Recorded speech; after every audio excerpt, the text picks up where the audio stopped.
All right. Good afternoon, everyone. Welcome to today's training. This is part of our 2023 training series. We did a training earlier in the year, and we're doing another one now. We'll do at least one more before the year ends. My name is Nolan Moser. I'm a Chief Administrative Law Judge for the Oregon Commission, and I'm joined today by Administrative Law Judge John Melgren. John, you want to say hello? Yeah. Hi. All right. Well, welcome to our training. We're holding a hybrid training today. So we actually have the hearing room open to the public. And I am not looking out at a sea of faces at the moment, but who knows who will show up later on. But in the future, we'll be doing more and more hybrid events. So what you see today online is something you should get used to. If you have PUC hearings in a variety of cases, whether they be contested cases or non-contested cases, we're going to do more and more hybrid events. So you have the opportunity to come here in Salem and participate in person in our events or continue to participate online. So I'm going to start with a basic introduction and summary for what we're going to want to go over today. At the outset, I'll note that we encourage participation throughout. So if you have any questions, comment, you want us to discuss some aspect of our presentation or get into some detail, please use the raise your hand feature in Zoom. If you've called in, you might press *6 to unmute and make sure you are unmuted when you ask your question. Ellie Knoll is here with our support unit, and she is managing the virtual meeting and will also be able to help you should you have any questions. And with that, I think we'll begin. So to sort of summarize our priorities for the day, we're going to discuss roles and responsibilities here at the Commission, who does what and why. We're going to review how we make decisions with a particular focus today on contested cases. And John Melgren, ALJ Melgren, who has a direct experience with contested cases, is going to be going into some of the aspects of participating as a non-represented party, because we've had that happen recently in contested cases, and we expect that to continue to happen. So we want to help prepare you if you plan on participating in our cases without an attorney. And of course, we'll explain aspects of our process that are relevant to groups represented by attorneys as well. I'm also going to discuss justice funding, which is a new opportunity for environmental justice and low-income groups to participate here at the Commission and get engaged in our cases. So there is $500,000 available annually for groups to do work around PUC dockets and PUC issues. And we're going to discuss how you get access to that funding, and I'll be happy to answer any questions about that process. And then we're also going to provide tips on tracking the issues you care about. So Ellie, if you could tick forward a couple slides. I just went through that summary slide. So we'll begin with part one, and we'll discuss roles and responsibilities here at the Commission. So I'm going to provide background on the form and function of the Commission. All right. So one more time, if you'd like to ask a question, use the raise your hand feature, or if you've called in, you can press *6 to unmute yourself and ask your question. So we'll start with the real basics. The Commission is composed of 3 individuals appointed by the governor to 4-year terms, and no 2 members of the Commission can be of the same political party. So there's a diversity of views here at the Commission. They are experts in their field of regulation and utilities, and they've been delegated specific responsibilities from the legislature. And we'll get into a lot of those here in a minute. And those responsibilities, I would say it's safe to characterize, are ever increasing. We're getting more and more delegated authority from the legislature to take on specific tasks. So in general, U.S. states have developed regulatory bodies such as this commission to protect consumers and ensure rational utility development. And our specific mission is to provide and ensure in the state that we have reliable, high quality utility services at just and reasonable rates. And we have a commitment to strong analysis, independent decision-making, and importantly, for the purposes of what we're going to talk about today, an open and fair decision-making process. And that's what this training is intended to support. We're working to try to make sure that our process is as open as possible, as accessible as possible, which is why we're focusing on participating in a contested case while not being represented by an attorney today. So let's move to the next slide. So why is the commission important? This comes up for some of our newer stakeholders as they're attempting to navigate our process. And the main answer is utilities aren't like other businesses. So services that utilities provide are essential. They're tied to major infrastructure, and you generally can't look for alternatives.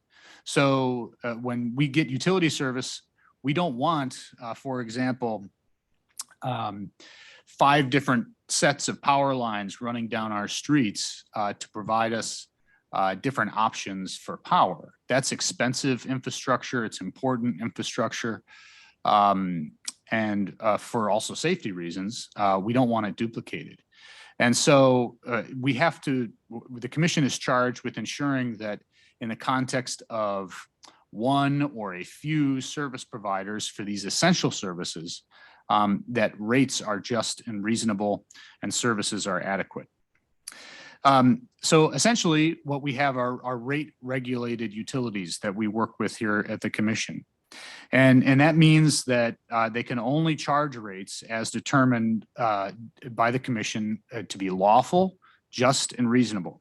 And typically after a proceeding. And these are the types of proceedings that we'll talk about where any stakeholder can participate, any citizen can participate, any resident can participate, any consumer can participate. The legislature has also given us quite a few other responsibilities because utilities are so important in terms of environmental policy and social impact. So we're also fairly adept, or at least have done a lot of this, of working through policy questions, complicated policy questions in an open process. So because of that, the legislature has provided the commission with a lot of responsibilities around particularly and recently climate change, but also other important areas, including ensuring that the low income residents in our state can get adequate service at reasonable rates. So for us, process is extremely important. The commission, the folks who in the normal times sit up here at this dais, are really all about making decisions. That's their responsibility. That's their charge from the legislature. So we really are a machine. This commission is a machine for making decisions. And we want the inputs to be high quality, and we want the inputs to be fulsome. We want to hear from everyone. We want the commission to be able to consider all those important views from across the state, from all different types of stakeholders. So it's very important that our process accommodate that and be efficient in terms of soliciting views from the public and synthesizing that and putting it in front of our commissioners, because they have a lot of decisions to make and not a lot of time in the day to do it. At the end of everything, essentially, rates and utility policy or rules or requirements are established or changed. So ultimately, the decisions that the commission make have a very significant and sometimes profound impact on your daily life. What a utility might do around its major infrastructure development may be heavily influenced by what the commission does. So there are real on the ground impacts. They are significant and weighty. And that's another reason why it's so important that we have processes that allow the general public and the groups that represent the public to participate in a fulsome way here at the commission. Okay, we'll move on to the next slide. So we'll talk a little bit about the responsibilities of the commission. And the most important responsibility of the commission is to put themselves, the commissioners have to put themselves in the shoes of consumers and the people of the state. So the commission represents utility consumers and customers and all controversies respecting rates, valuations, and service, as well as other policy questions that are important to the public regarding utilities. Now, in doing so, the commission has to balance the need to protect the consumer and the customer and the residents of the state with the interest of the utility. And this is a kind of a core question that that can be difficult to understand at first, but it's very important. And you may ask yourself, why on earth would a regulator need to care, for example, how much money a utility is making, except to the extent that the regulator might want that utility to make as little as possible? Well, the answer is the utility has to function in order to provide and function effectively and in a healthy way in order to provide those services that ultimately you count on, that we all count on. So when the commission is examining a particular issue and balancing those interests, the commission is thinking about whether or not that utility can attract capital, attract talent, and continue its business operations in a healthy way and in not a way that is that's consistent with a company in crisis. We want stable companies and stable services provided to consumers so that they can be safe, so that they can be effective, and ultimately reasonable cost as well. So it's important that the commission be able to balance those needs and consider, for example, what an overall rate of return on an investment might be for a utility, such that it's not so high that customers are suffering, but so low that the utility has a difficult time accessing the capital, the ability to borrow money that it needs to do to fund its operations, for things like ensuring that its lines are operated safely and don't contribute to potential wildfire, or ensuring that its repair times are very quick so that everyone has power. So it's a challenging balancing act, and the commission has a lot of legal discretion to consider a wide range of outcomes in our individual cases. So let's move on to the next slide. So we'll talk a little bit about who we regulate and who we don't, because there are actually quite a few utilities in this state, and this is consistent across the country, where the Public Utility Commission doesn't actually regulate them. So we work with and regulate some, but not all, of the operations of electric, natural gas, water, and telecommunications utilities that are investor-owned for rate-regulated services. And I'll note that for telecommunications, we do not do rate regulation in Oregon. And so what does that mean, rate regulated? Well, rate regulated means that before a utility can charge you money for the service of providing water or providing electricity or providing natural gas, they must get a rate that is approved by the commission as just and reasonable. So that is the most intense type of regulation we conduct with our utilities. We focus on investor-owned utilities because these are the utilities that the legislature has deemed need the protection of the commission, that protection I talked about earlier with regard to the commission putting itself in the consumer's shoes. So the legislature has determined that certain other utilities, such as municipal utilities, Utilities operated by local governments or by their own members, such as co-ops, may not need as much regulatory oversight. And the theory there being that the accountability to the customer is pretty direct. For example, if you live in a city that has a municipal electricity system, those are typically ultimately governed by the city council in that community. So you have recourse through your local government to ensure that rates are reasonable, at least in theory. Here at the commission, we regulate investor-owned utilities because most consumers, of course, don't have that kind of direct accountability with an investor-owned utility. I'll also note that there are a few areas, specifically recently, where we've done a bit more with our municipal utilities or other co-op utilities, and that's specifically around wildfire and safety standards there. So there is some overlap where we do have some authority over some municipal utilities. It's not nearly complete and nowhere near as complete as the regulatory authority we have over investor-owned utilities. I mentioned water here. We do regulate quite a number of water companies, but actually only regulate the water services of a pretty small number of Oregonians because most water service providers here in the state, most of that comes from municipal utilities. So again, we focus on the investor-owned utilities.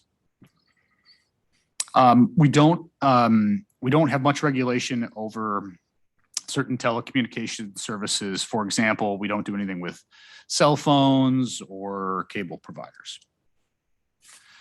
All right, let's move on to the next slide.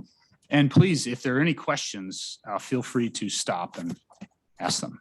So I'm going to talk real briefly about our commissioners. You can learn more about them online, but our commission chair is Megan Decker. She's been with us for almost 2 terms here. She's got many responsibilities.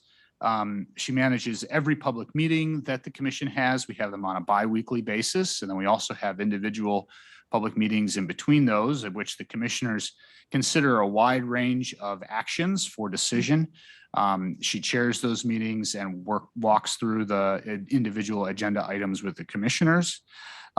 She has also delegated the authority to essentially run the agency. She delegates a lot of that authority to individuals like myself, our executive director, our program administrators, but ultimately the whole organization reports to the commission in part through Chair Decker. Go to the next slide. Our 2 commissioners are Letha Tawney and Mark Thompson. Letha Tawney has also served 2 terms with us. She has a background in the electric business model and state regulation. She's a non-attorney, which is actually a refreshing thing here at the commission, given how attorney heavy our work is. And I say that as an attorney. So it's great to have her perspective. She brings a real practical analysis to our decision making. Move on to the next slide. And we also have Commissioner Mark Thompson. So as I said earlier, we have a 3-member commission. Mark Thompson, Commissioner Thompson, is also an attorney. And he has a background, a pretty wide-ranging background, representing a number of different perspectives. So he's got an excellent understanding of where a utility might be coming from, where a developer of a renewable energy project might be coming from, and he works very hard to put himself in the consumer's shoes as well. So he focuses very much on balancing all those interests. Our commissioners must decide hundreds of individual issues in individual dockets every year, many of them consisting of complicated topics with a wide variety of potential outcomes and positions thrown at them. And that's where all the support for the commissioners comes in. So we'll talk about that here in a minute. So we've got a number of groups in the agency that support the function of the commission. There's a couple I'm not going to talk about because they're really business operations focused, but just rest assured there's some excellent people here at the commission working very hard every day to make sure we operate effectively as a group. You don't get to hear much about them, but they're really important people, and we really wouldn't be able to function without them. But I'm going to highlight the group that supports the decision-making process. So we'll start with the utility program. So that's really the bulk of our staff here at the commission. They are in the utility program. We have a group of administrators. These are essentially policy expert leaders and managers that have a number of different staff that report to them. And as a group, they will analyze various issues or utility proposals, and then ultimately propose actions to the commission. This group is very active. Like I said, they're pretty much the largest group of employees at the commission. Some examples of sort of how they operate, and we'll talk about the function a little more later, but commission staff will put together a memo for a public meeting. We have one coming up soon here in a few days. I believe our next one's on the 21st. And at that meeting, there will be quite a few individual items for commission consideration. Each will be accompanied by a memo written by staff, which outlines the issues, outlines different perspectives of the stakeholder community, and ultimately proposes a solution for the commission to consider. So they do that. In contested cases, they act as a party. So my group, which we'll talk about here in a minute, the Administrative Hearings Division, the group that John is also a part of, we act as judges. We try cases here at the commission. And staff will, in most cases, participate as a party. So is there supplying testimony, making argument just as a utility might, or a group representing consumers might. The commission staff also has a responsibility to facilitate and understand stakeholders. So when they analyze an issue, part of their broad charge is to bring stakeholders in, bring members of the public in, the groups we talked about earlier who we want to participate in our process, get their input, analyze it, understand it, take it into account in their recommendation. The Administrative Hearings Division is the group that I'm responsible for, and we support the decision-making process. So we do a wide variety of things working with the commissioners to help them make their decisions.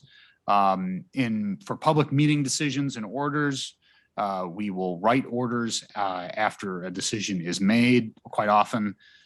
Particularly for our sort of intense planning cases, for example. The commission may have a lengthy order they wish to issue after they make a decision at a public meeting. And in that case, our group will work with them and draft that decision. In contested cases, we essentially run the whole trial-like proceeding, which we'll get to here in a minute. And our judges are responsible for that, and then also responsible for drafting and proposing a decision to the commissioners at the end of those proceedings. All right. So I'm going to pause here and take a minute and see if there's any questions. Ellie, do we have anything?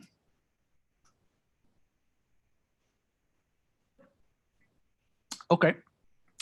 There's also a good excuse for me to take a sip of coffee. All right. Let's talk about the role of the administrative law judge. So as I said earlier, John's an administrative law judge. Technically, I am as well.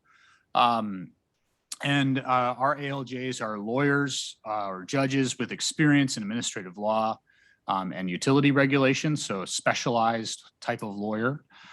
We operate under delegated authority from the commission. So essentially, the commission has said to us, all right, well, we have 70 cases we need to try this year. We want you to try them so that we can focus on that final stage of decision making. And so we operate under that delegated authority. We're responsible for managing the entire process. So a contested case is really like a trial proceeding. It has a lot of the same elements. And so we do things that judges typically do in administrative courts. We develop schedules, we identify and manage the parties. We deal with motion practice. So when you get in a case, parties will sometimes have opposing or conflicting or even complementary motions. We work through those and we issue decisions on them. We resolve evidentiary issues. We ensure there's a robust record for the commissioners to consider. And we bring evidence into the record. We draft orders, as I said earlier. So after a proceeding has been finalized, been finished up, we've heard from all the parties, we'll draft an order for commission consideration. And then in general, we manage the decision process for the commissioners. So it can take quite a while sometimes to deal with a series of difficult issues. Our administrative law judges are responsible for helping the commissioners through that process and facilitating that discussion and ultimately those decisions. So we'll move on to the next slide. So I'm going to talk through just a quick example of sort of how that works in terms of making a decision. So we're going to just talk about a rate case as an example, and we're going to get into the details a lot more here later on. But to give you an example, if a utility comes in and wants to change a rate, a lot of things could happen. Ultimately, we as administrative law judges may hold a full contested case. But sometimes, and this happens probably, I'd say 50% of the time, maybe a little bit more, some or all of the issues that are at play in a case may be resolved or addressed in a settlement between the parties. So the stakeholders may get together and decide, let's negotiate and come up with something that works for everyone, a compromise. If everything hasn't been resolved by a settlement, remaining issues will be resolved by a commission order. So the commission ultimately will make a decision on that request. And we can do that in a non-contested process in a public meeting, or we can do that in a contested case. Results typically, but not always, differ from a utility's request. But some examples of what the commissioners might do in the context of a utility asking for a new rate to charge customers. They may get the rate change that is requested by the utility. The commissioners might approve that.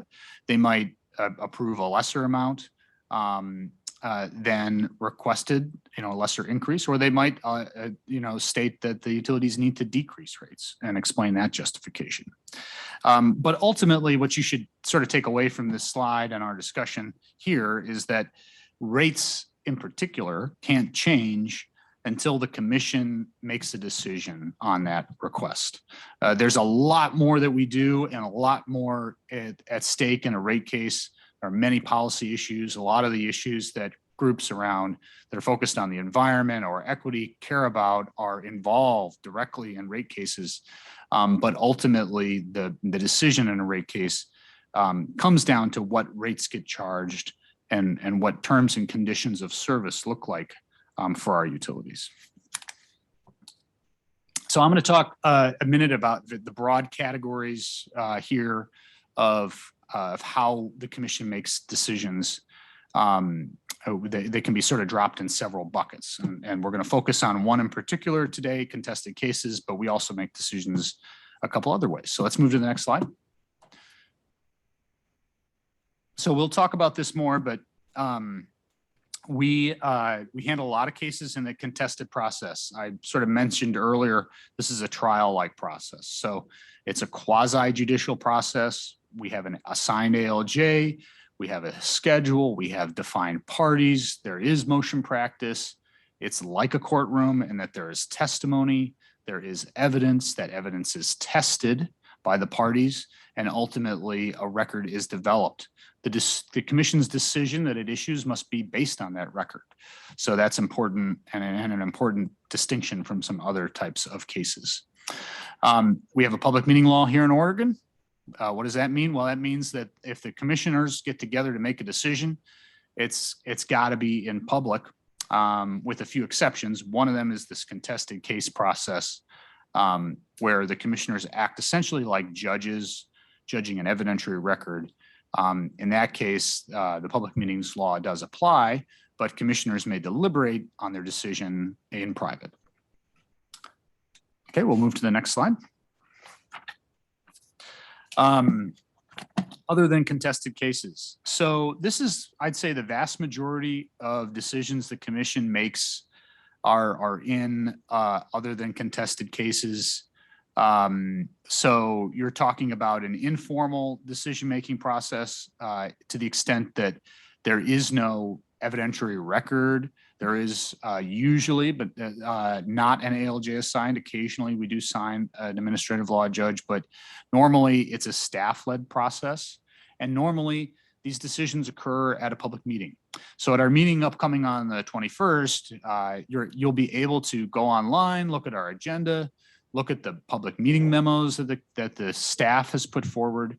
And that's really what the commission is going to consider at that public meeting. And they're going to make decisions in those individual dockets. And that's through the other than contested case process in a public meeting. There's really no restrictions on sort of the information the commissioners use to make their decision because it's not a contested case. So there's no formal evidentiary record. And there's no restriction on talking to the commissioners about the case. They may decide, and they usually do, that they're going to limit their individual conversations with you. If you request to meet with them, for example, about an upcoming item, they may decide, well, I'm not going to talk to anybody about that. I'm just going to go in and listen to all the comment. Or they may decide, well, I may give people, a certain amount of time to discuss this issue. Or not. So it's really up to them to decide, but there's no official prohibition on talking to commissioners. I will note, and I forgot to mention this for the previous slide, in a contested case, there is a restriction on you as a party talking individually to the commissioners. So you really can't do that unless you're in the hearing of all the other parties. And if you do, it's called an ex parte communication, and we have to notice that. So that's a restriction that's for contested cases. Just as you can't, if you can imagine in a trial, one side can't just go talk to the judge by themselves. We have the same sort of restriction here in our contested cases. You need to be out in the open. That needs to be in front of everyone. In an other than contested case, when something's decided at a public meeting, that's a little different. There's no restriction on those communications. However, these meetings are subject to the open meetings law. So that means that the commissioners can't talk to each other. So they need to make their decisions in public. They can't go deliberate in private and come up with a decision and then tell you later on. That would be a violation of the public meeting law. They have to actually talk about it in public and make their decision in public. So we do all of these cases in open meeting. There's a few exceptions to that, one of them being executive sessions. So if the commissioners need to consider sort of a complicated legal question or get legal advice, they can pull in their lawyer essentially and talk to their lawyer privately before coming back to a public meeting. Let's go to the final slide here. So rulemaking. This is also an open public meeting process, meaning all those things that I just talked about with regard to the other than contested case type of meeting apply. Commissioners need to make rulemaking decisions in public. But essentially, rulemaking is the quasi-legislative action and activity of the commissioners. So to take a step back, I talked a bit earlier about all those responsibilities that the legislature is giving us. For example, on climate, new climate plans have to be developed. Now, the legislature gave us pretty broad authority there, not very specific. And we needed to translate that into something that utilities can count on and that the public can count on in terms of how these plans get developed, when they get submitted, how they are considered, and what that process looks like. So what we did and what we routinely do is we develop rules. So this is essentially extra information and guidance layered on top of a statute for the public to utilize. So our rules essentially have the force of law. They must be followed by our utilities, and there are penalties if they don't get followed. And we adopt them in rulemakings. In a rulemaking, staff will get together various stakeholders, will ultimately propose rules to the commission, and the commission must consider the input of the public in developing those rules and approving those rules.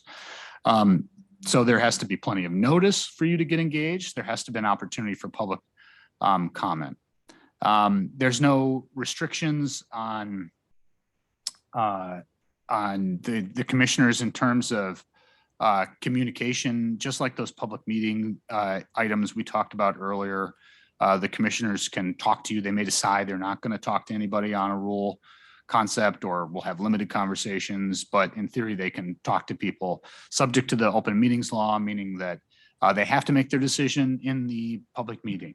So just like those other than contested case items, they can't go privately talk and make a decision and then announce it. They have to do so in an open meeting. So that's a really broad overview of the types of decisions we make here at the commission. And we're going to move on now to John's section. And before I do that, I'd like to open things up and see if we have any questions on our broad overview.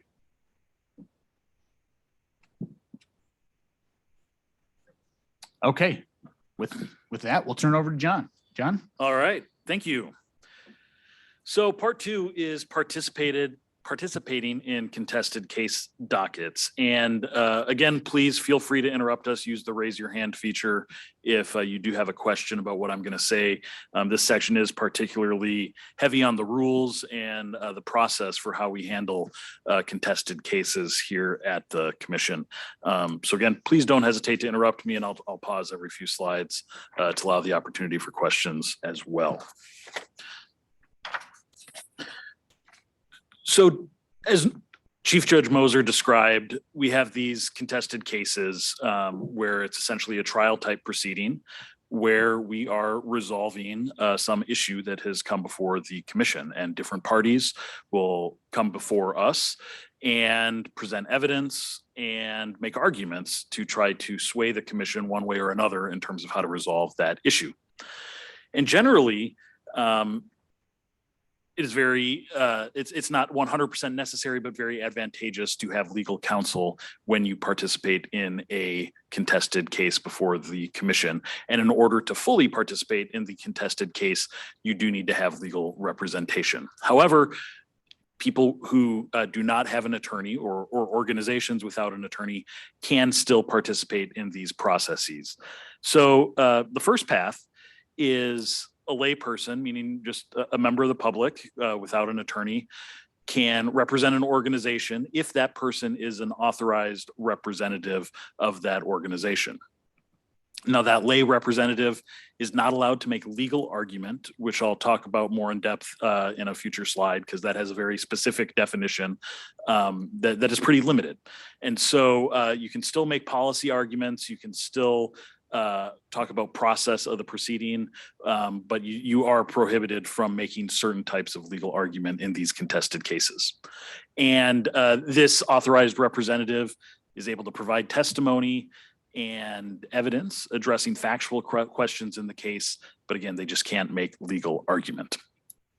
Individuals may also represent themselves in complaint cases that come before the commission, and in this very narrow instance may make some legal argument. Another path to participate in contested cases is without an attorney is to provide public comment. In these contested cases, there is an opportunity to submit written comment and oral comment that is not something coming in as a party, but you can still provide that testimony or comment, and it will be entered into the evidentiary record for the commission's consideration as it resolves the issues.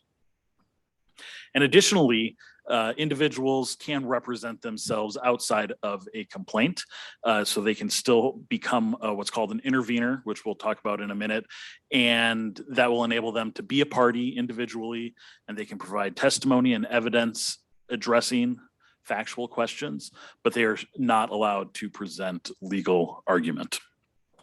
So again, you can do a great deal without an attorney in contested cases, and many people and organizations do participate in these cases without legal counsel. Next slide, please. So I mentioned I was going to discuss what exactly legal argument is. And the Oregon Administrative Procedures Act and the commission rules do prohibit self-represented litigants from making legal argument in contested cases, including when an organization has an authorized representative. And this definition that's on the screen comes from the Oregon APA, the Administrative Procedures Act, which generally guides the procedures in contested cases, and says that the officer providing at the contested case hearing, meaning the administrative law judge, may exercise discretion to limit an authorized representative's presentation of evidence, examination and cross-examination of witnesses, or presentation of factual arguments to ensure the orderly and timely development of the hearing record, and shall not allow an authorized representative to present legal arguments except to the extent authorized elsewhere in that law. And then the commission's rules further goes on to say that the administrative law judge has the authority to limit an authorized representative's presentation of evidence, examination and cross-examination of witnesses, or presentation of factual arguments to ensure the orderly and timely development of the hearing record. And so that mirrors the statute and is basically saying we as the administrative law judge have the authority to narrow the scope of what an authorized representative can do in the hearing, but generally that is still very broad. Next slide, please.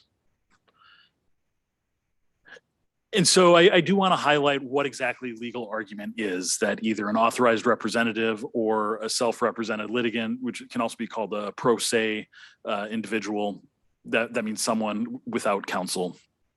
And so what legal argument is the application, or excuse me. Yeah, I think it's, John, I think it's really tough because our rules don't exactly tell you what legal argument is. Right. They sort of tell you what the exceptions to that we can allow.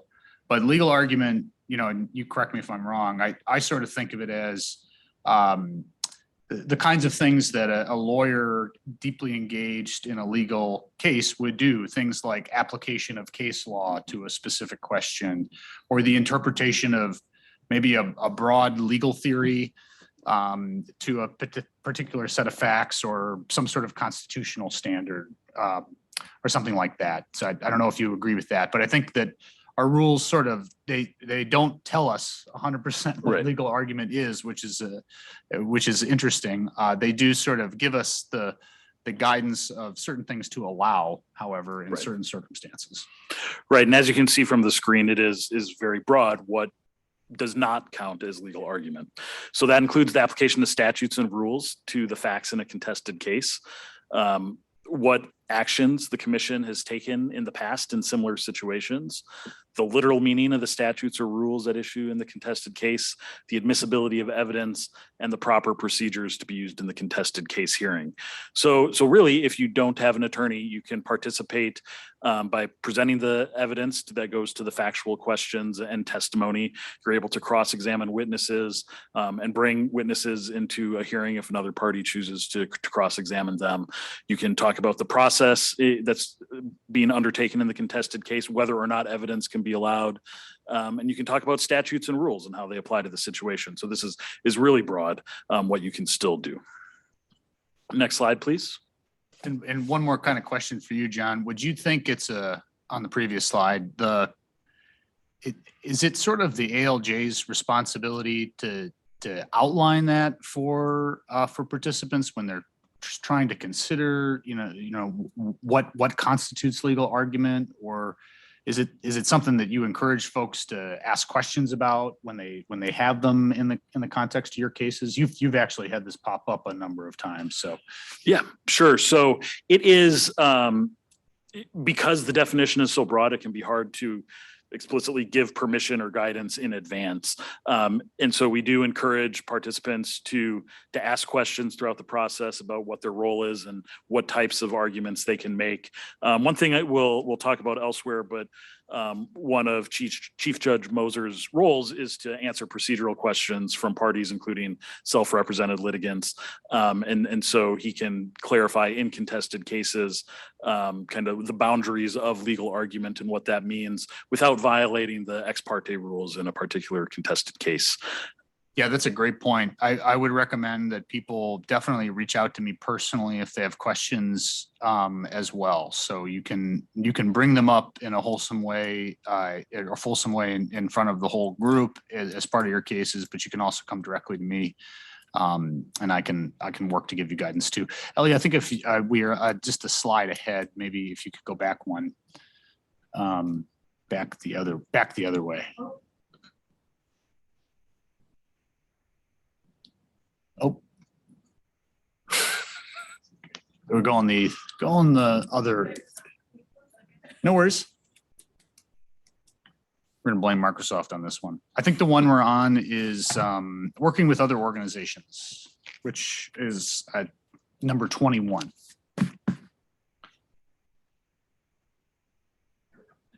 Oh, there we go. Perfect. Great, thank you.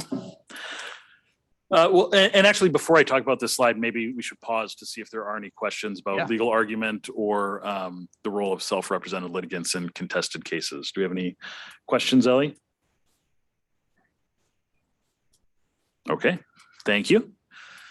So working with other organizations, coalition engagement in a docket is encouraged and it can be facilitated at the commission.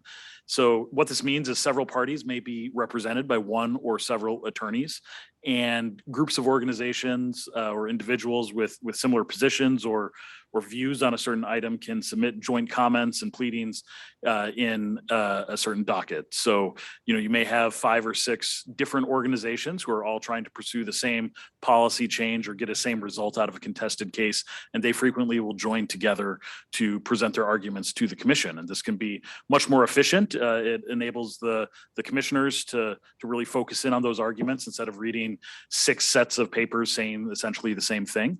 And so it also can save burdens on the parties to not have to individually create their own papers, but can combine to present a consolidated front to the commission. And so they'll act as a consolidated party in all respects, but they will still retain their individual character in the proceeding, especially for future action related to a certain docket. And these same groups, if you will, or groups of individuals are subject to the same limitations regarding non-lawyer participation that we discussed earlier. Yeah, and I'll note on this slide too that we'll talk about intervener funding a little later. And I think it's I want to make very clear that certainly I encourage groups to request intervener funding. If you're going to participate as a coalition, I think it makes a lot of sense for us to facilitate that in all ways, including through our intervener funding process. So something to consider as groups are trying to navigate our dockets.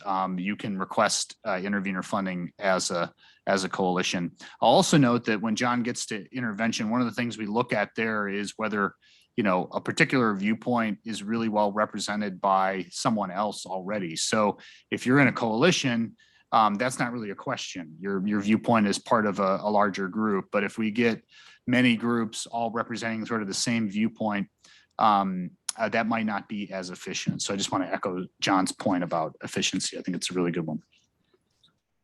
And next slide, please.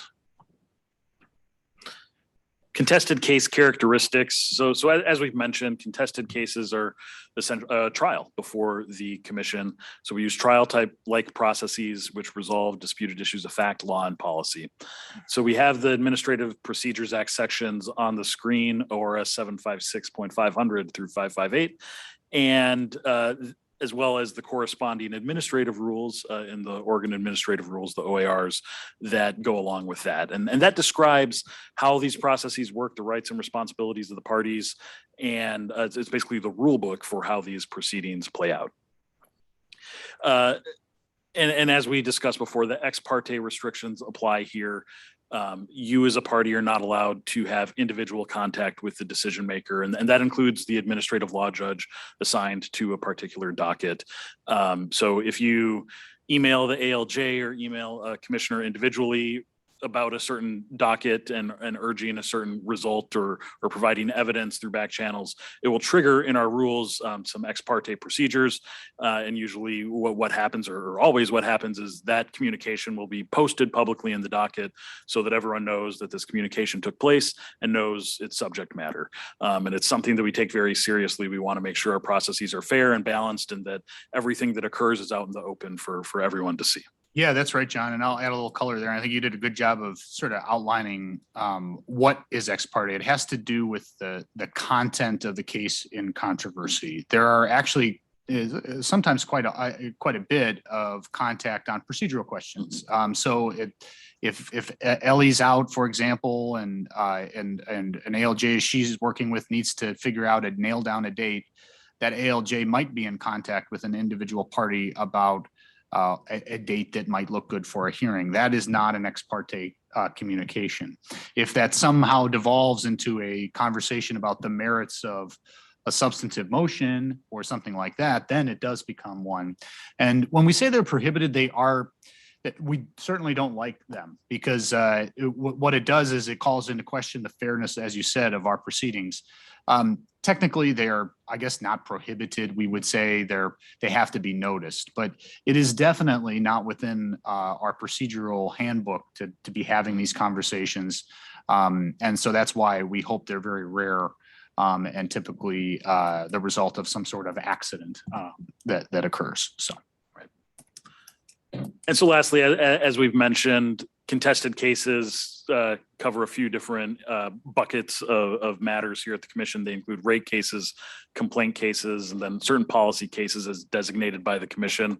Then there's some other types of matters too, for example, related to transmission lines that also get put in the contested case process for the commission's ability to resolve them. Next slide, please. So intervention, we talked about this. Say you want to participate in a contested case process as a party, and the mechanism to do that is to intervene. I should add that there are certain parties that are automatically parties in a case. In a rate case, the relevant utility is automatically a party. Commission staff is always automatically a party, and the Oregon Citizens Utility Board can notice their intervention that they will be participating in a docket. But organizations and individuals need to file a petition to intervene. And intervener status allows you to see all the filings in the docket. They'll be emailed to you. And this ensures that staff will include you in any workshop invitations or announcements, and ensures that you get updates on everything that is filed in the docket and all the procedural notices from the assigned ALJ on the schedule, any procedural matters, and also be looped in as things are getting scheduled for hearings and other things that have a date associated with them. You'll be looped into that as well. If you qualify, you also get access to confidential information in a case. Many of the contested cases have certain filings, or parts of filings that aren't generally available to the public for one reason or another. However, as an intervener, you are allowed to see that information, and it helps ensure that you are part of all processes. And so you know what a utility might be saying related to their confidential information, and then that allows you to make arguments related to that. And your filings related to confidential information will also be confidential. They won't be available to the public. And you also have to sign an agreement that you won't share that information with others who aren't qualified to see it as part of the matter as well. And we have a lot of trust in our parties to maintain that confidentiality. That's also a benefit of intervention, getting access to that confidential information. It also allows you to participate in any settlement negotiations. Frequently, the parties will get together and try to resolve the issues and present a settlement to the commission for the commission's adoption or for the commission's consideration. And by being an intervener, you are allowed to participate in that process. And as a party, as an intervener, you'll be allowed to file testimony, file exhibits, participate in hearings, present briefing and make oral argument as an intervener. And the oral argument side, which we'll talk about in a minute, can be limited if you are not an attorney, or may not be allowed if you are not an attorney, since that frequently is about legal issues. But you will be able to participate in the hearings without counsel. And in certain contested cases, intervention is required to be able to seek judicial review. And in the majority of the contested cases that come before the commission, you don't have to be an intervener to eventually seek judicial review, but there are certain cases where you have needed to participate as an intervener to seek judicial review.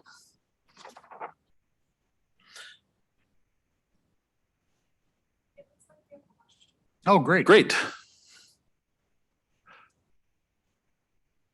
I could not read the name from this distance. It's Nikita. Hello. I'm sorry, could you repeat what judicial review is? And oh yeah, I think it was on the last slide about interveners. Yeah. Thank you for the question, Nikita. And we will have a section on judicial review later on in the presentation. But what that means is to basically go to court and try to convince a judge that what the commission did was wrong or illegal in some way. So if you want to sue over a commission decision in certain types of contested cases, you do have to be an intervener. But as I mentioned, in many of the contested cases that come before the commission, to sue over a commission decision, you don't need to be an intervener. And do you have anything you want to add? No, that's right. Yeah. Thank you. Okay, that's super helpful. Thank you. I also had another question, and I apologize if you mentioned this, but to what extent, if you are not an intervener, to what extent, and maybe you file comments or some sort of like another like letter into the docket, to what extent would your comments be considered? Is it the same as an intervener? I imagine not, but like, yeah, if you're not a formal intervener, how is your input? Yeah, I'll start and I'll let John finish because we'll take it from two angles. The first is from the public meeting docket case and the rulemaking case, and then John can talk about how public comments are handled in contested case proceedings, and we have very specific procedure we use there.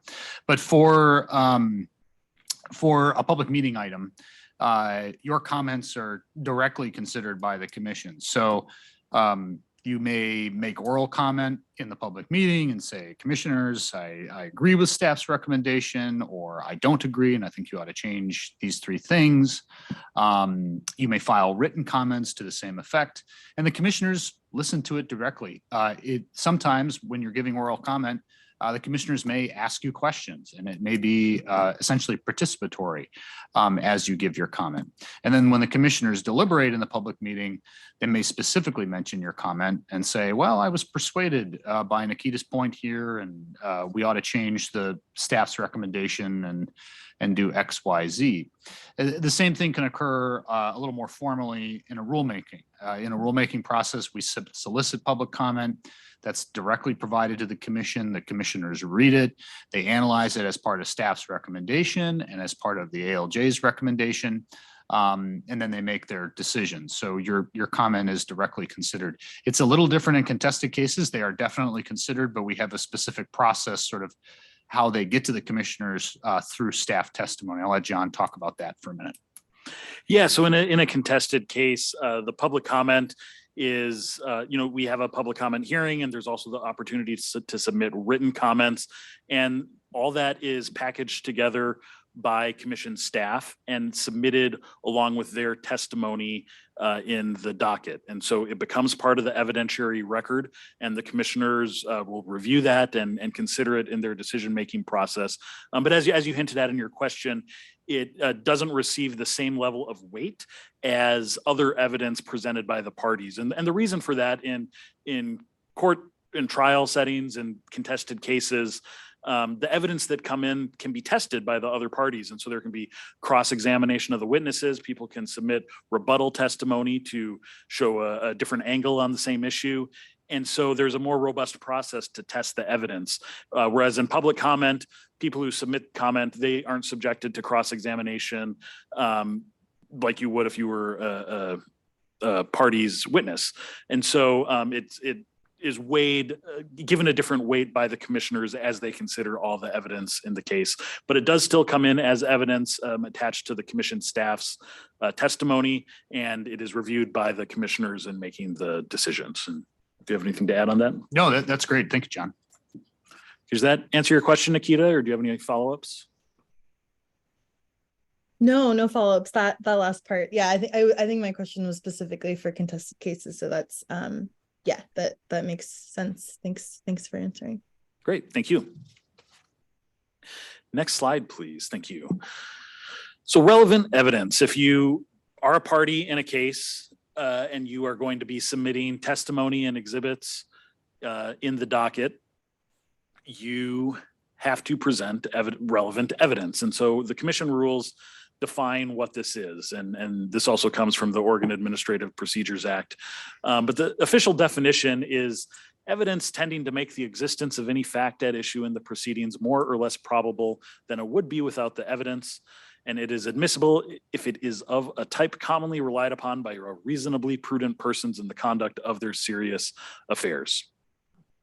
And it can be excluded in certain circumstances if there might be prejudice for it to come in, or it might confuse the issues or cause undue delay.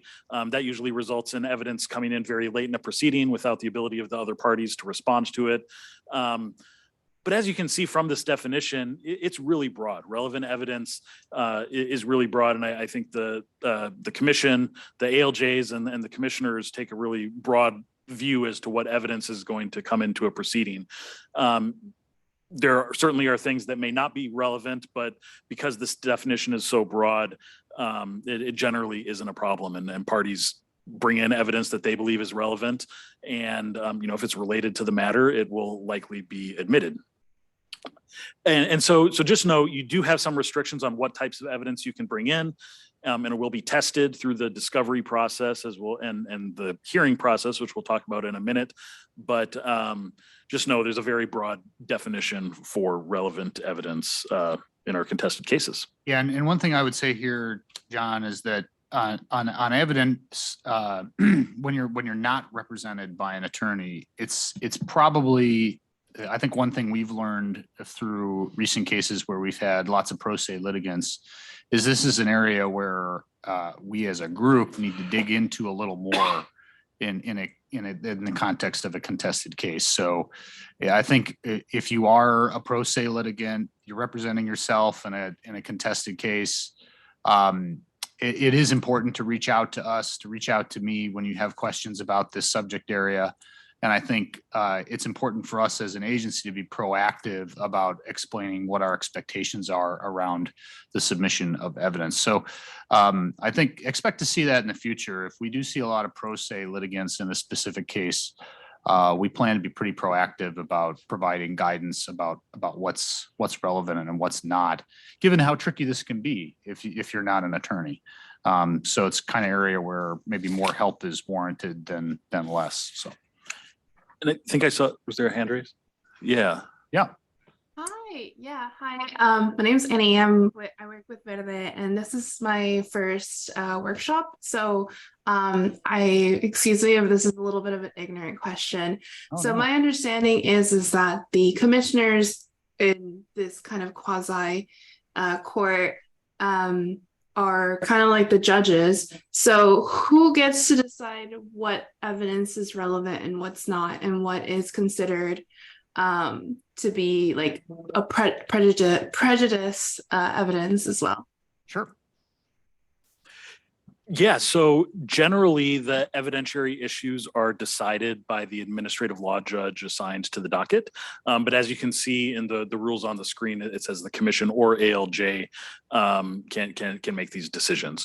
But usually this authority is delegated to the administrative law judge to decide the evidentiary questions in terms of what is relevant and what is not.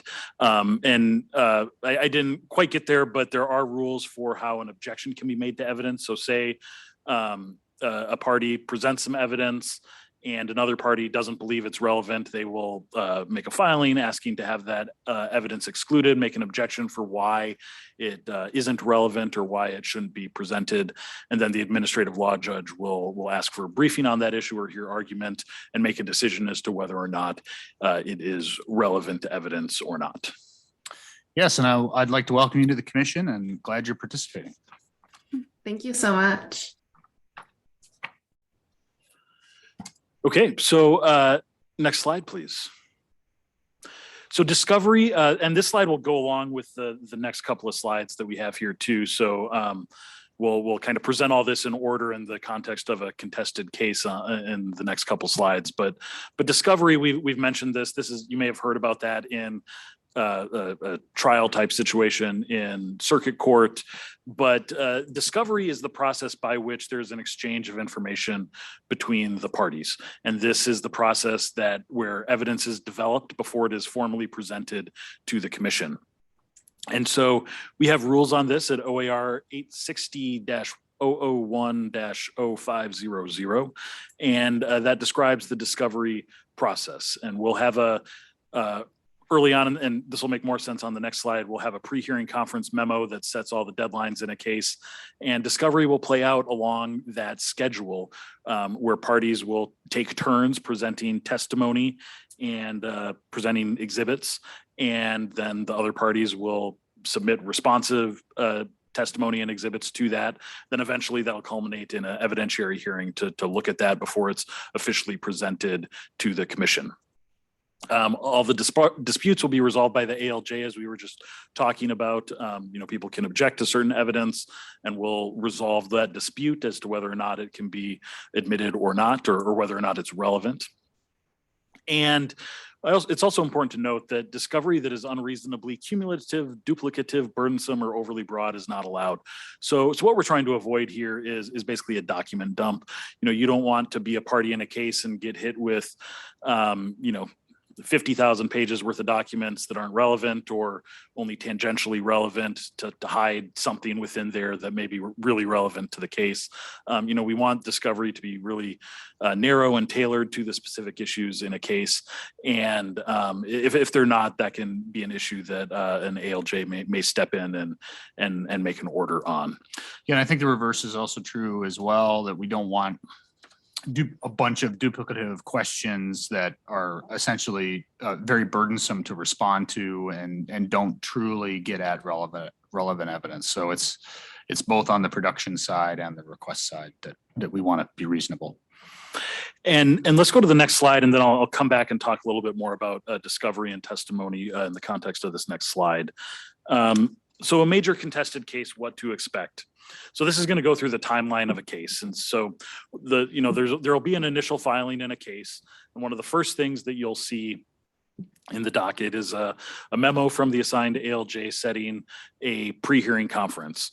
And what the pre-hearing conference is designed to do is to set a procedural schedule and identify the parties or sometimes parties to be that are interested in a particular docket. Now, sometimes the administrative law judge will ask the parties to come together in advance of that and try to come up with a schedule themselves. A lot of these deadlines are really impacting the parties, when they're going to exchange testimony and all that. And so it can be helpful to allow them to, if it's not too burdensome, to allow them to set their own schedule. So sometimes the judge will just ask the parties to get together and make a proposal in advance of the pre-hearing conference.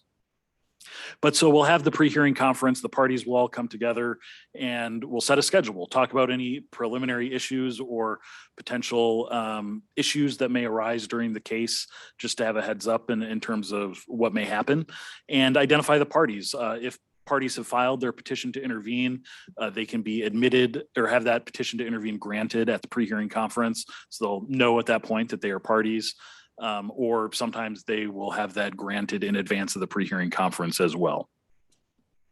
So after the pre-hearing conference, the administrative law judge will issue a memorandum, a pre-hearing conference memo that will set the schedule in writing. So it'll be in the docket and everyone can see it. It'll have all the deadlines through the end of the case, at least as they exist at that point in time. So the parties know what to expect and when they are going to have deadlines that they need to meet in the case. And one of the first deadlines usually is testimony. And so the parties will take turns, as I mentioned a minute ago, exchanging this information. And we call them rounds of testimony. So there will be an opening round of testimony, like in a rate case, the utility will present their testimony first. And then the next round may be the commission staff and any interveners filing their first round of testimony. And they go back and forth, and you have rebuttal testimony. And it's kind of like a funnel. You narrow the issues and narrow the testimony as you go through. And in each round of testimony, it's sequential in nature. So each round is not designed to bring in new issues, but to respond to the testimony that was previously filed, which is why it's kind of like a funnel. You're narrowing things as you move on, such that the final round, each round tends to be a little bit shorter or briefer, and you're narrowing in on those specific things. It's also really important that you are thinking ahead to the arguments you want to make for how you want to present your arguments to the commission. And so in your first round of testimony, you need to be bringing in evidence that will support those arguments that you intend to make, support those factual issues that you want to raise, so that the other parties, as I mentioned, have a chance to test that evidence and to submit their own rebuttal evidence against that, ultimately leading up to the hearing, which we'll talk about in a minute, to be able to cross-examine any witnesses there. And it is possible that if you don't bring in evidence in those initial rounds of testimony, that you can actually waive arguments or waive the ability to bring in evidence. And we try to allow evidence in when it's relevant, so long as it's coming in early enough. But there can be a point in time at which, if you come up with something after that point, it just isn't fair to the other parties to allow that evidence to be heard. So know that you really want to be thinking ahead as you go through the discovery process in terms of, where do you think your arguments are going to go, and what evidence do you need in the case to be able to make that point down the line.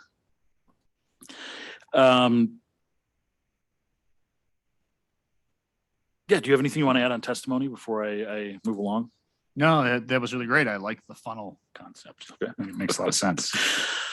So next, we have the public comment hearing, and know also that the discovery process testimony, that's going on in the background while some other things in the case may be going on. So just know it can be a lengthy process that can play out over months between the different rounds of testimony. But at some point during that time, there will be a public comment hearing. And this is where the commission can hear from the public on the subject matter of the docket. So in a rate case, ratepayers or other members of the public can come in and provide their comments to the commissioners. And they can also submit written comments if they aren't able to make the public comment hearing itself. And as we just talked about, all that will be bundled together by commission staff and submitted along with their testimony. So it does become evidence in the case, but it's afforded a different weight than evidence brought in by the parties to a case. And next we have the hearing. This is where the administrative law judge and commissioners will come in to question witnesses. You do need to have an attorney to fully participate, but self-represented litigants can still participate to a limited extent in these hearings. And basically what will happen is, you've gone through the discovery process, you've seen all the evidence, and you will be asked to create a list of what witnesses from the other parties you may want to cross-examine, which means that witness, whoever submitted the evidence or submitted the testimony, will be sworn in, and under oath they will have to answer questions about their testimony. Now, the questions do need to be related to the testimony that they submitted. They generally won't be able to answer questions outside of the testimony they provided. So you do need to tailor your questions to what they provided in their testimony. But it gives, but you should also need to be aware that the attorneys for the other parties can question your witnesses. So if you submit testimony from a certain witness, the utility or an organization may ask to cross-examine your witness, and at the hearing, they will go under oath and be asked questions by the other sides. At the same time, the assigned administrative law judge and the commissioners can ask questions of the witnesses and can call witnesses as well, even if a party doesn't, to ask questions and to explore some of the testimony and exhibits that were submitted in the process.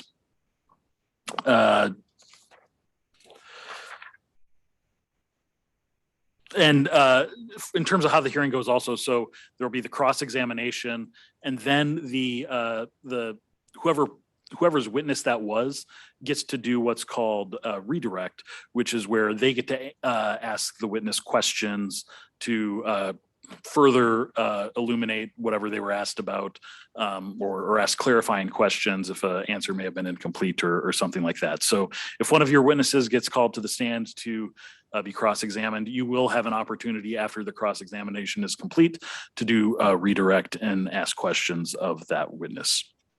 The hearings can vary in length. Some of them can be brief, others can be quite long and extend to multiple days. So it really just depends on the type of hearing and how much evidence there is, and whether or not the evidence is controversial, or the parties and the commissioners have a lot of questions for the witnesses.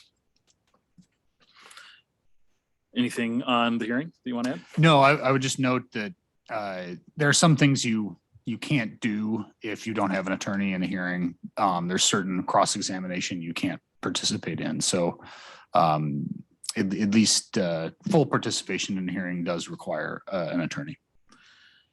And if you are, a self-represented litigant and coming into a hearing, you should always feel free to ask Chief Judge Moser questions about your role. Some administrative law judges also will provide guidance about that in advance of the hearing. And so you can have that opportunity to get your questions answered, so you don't just go in without knowing how it's going to work or where the lines may be drawn there. Next slide, please. So briefing. After the hearing, there will be an opportunity to then put your arguments in writing for the commission's consideration.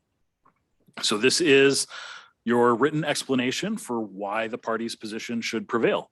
Again, if you are going to provide legal argument, and we provided that definition earlier on, you do need an attorney to be able to do that. But because what doesn't count as legal argument is very broad, you can still provide a lot of briefing on the factual issues and how statutes and rules may apply to a particular factual context. So you'll present your briefing to the commission. Sometimes there may be a page limit imposed on the briefing. Other times there's not. So make sure to read any memoranda from the administrative law judge with instructions for the briefing in terms of what it should look like, or how many pages it may need to be, and stick to that. But this is your chance to make that argument to the commission. Now, in some contested cases, there is going to be an oral argument scheduled, and this is primarily going to be on legal argument. And so generally an attorney is needed to participate in these. But it's important to know that oral argument does not happen in every contested case, and you shouldn't rely on the opportunity for oral argument. So what this means is, in your briefs, you need to make sure to include all of your arguments and be very clear about what you are arguing in that brief, because you may not have that oral argument opportunity. And even if there is an oral argument, if you don't have counsel, you may not be able to participate in the oral argument.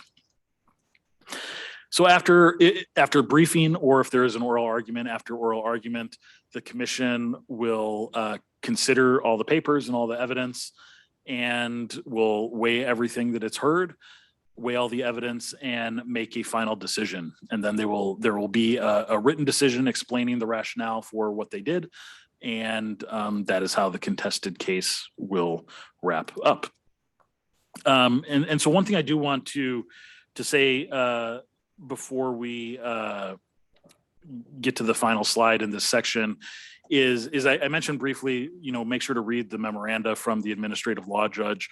Frequently, the judges will issue memoranda throughout a case with different instructions for the parties. It could be, hey, we need to change the schedule here, give us proposal for what would work for the remainder of the schedule. There may be instructions for the briefing.